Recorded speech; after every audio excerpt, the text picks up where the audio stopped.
Dyslipidemia, a major modifiable risk factor for atherosclerotic cardiovascular disease, often requires treatment beyond high-intensity statins.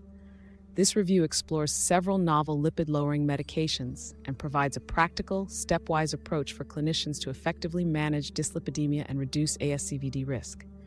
PCSK9 modulators, such as alirocumab, evolocumab, and inclisiran, potently reduce LDL-C by up to 60% by inhibiting PCSK9, a protein that degrades LDL receptors. They have demonstrated significant reductions in cardiovascular events in landmark trials like Fourier and Odyssey outcomes. Inclisiran offers less frequent dosing due to its unique RNA interference mechanism and is generally well tolerated, with injection site reactions as the most common adverse effect. Bempedoic acid is a novel oral agent that inhibits ATP citrate lyase, reducing cholesterol synthesis. It is effective in lowering LDL-C, particularly in statin-intolerant patients, and offers a fixed-dose combination with ezetimibe for enhanced LDL-C reduction. It is associated with a modest increase in serum uric acid and rare cases of tendinopathy.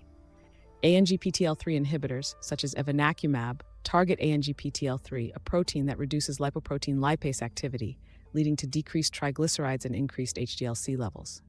They demonstrate significant LDL-C reduction in patients with homozygous familial hypercholesterolemia, even those with limited response to other therapies. They show promise for treating severe hypertriglyceridemia and are generally well tolerated, with infusion reactions and flu-like symptoms as the most common adverse effects. Lamidipide inhibits microsomal triglyceride transfer protein, reducing VLDL and chylomicron assembly. It is effective in lowering LDL-C in patients with homozygous familial hypercholesterolemia. It is associated with frequent gastrointestinal side effects, often mitigated by dose titration and a low-fat diet. It requires monitoring of liver function and supplementation of fat-soluble vitamins and essential fatty acids. Icosapent ethyl, a purified ethyl ester of EPA, an omega-3 fatty acid, has demonstrated significant cardiovascular benefits in the REDUCE-IT trial, reducing the risk of major cardiovascular events in high-risk patients with elevated triglyceride levels. It offers a potential alternative for patients with hypertriglyceridemia. Assess ASCVD risk. Determine the patient's 10-year ASCVD risk using validated risk calculators. Consider additional risk factors like family history, ethnicity, and presence of other conditions. Optimize lifestyle modifications. Encourage a healthy diet, regular physical activity, smoking cessation, and weight management. Lifestyle modifications should always be the cornerstone of dyslipidemia management. Initiate statin therapy. High-intensity statins are the first-line treatment for most patients with elevated LDL-C. Aim for an LDL-C reduction of at least 50% from baseline.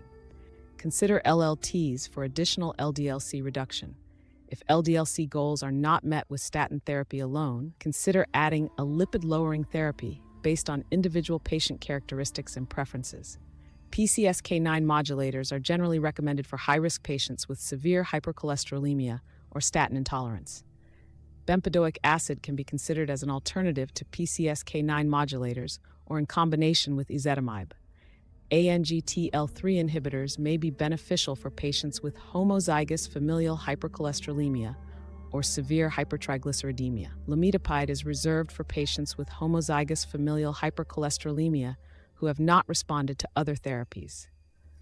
Icosapent ethyl can be considered for patients with elevated triglyceride levels and high cardiovascular risk. Monitor and adjust therapy. Regularly monitor lipid levels, assess for adverse effects, and adjust therapy as needed. Consider combination therapy with different lipid-lowering therapies to achieve optimal LDL-C reduction. This review provides a comprehensive overview of novel lipid-lowering therapies and offers a practical, stepwise approach for their effective use in managing dyslipidemia and reducing ASCVD risk. By understanding the mechanisms, efficacy, and safety profiles of these agents, clinicians can make informed decisions to optimize lipid management and improve patient outcomes. Additional considerations. Cost-effectiveness of lipid-lowering therapies should be considered, as some agents may be expensive. Patient preferences and adherence to therapy should be taken into account when selecting a lipid-lowering therapy. Ongoing research continues to explore the long-term safety and efficacy of novel lipid-lowering therapies.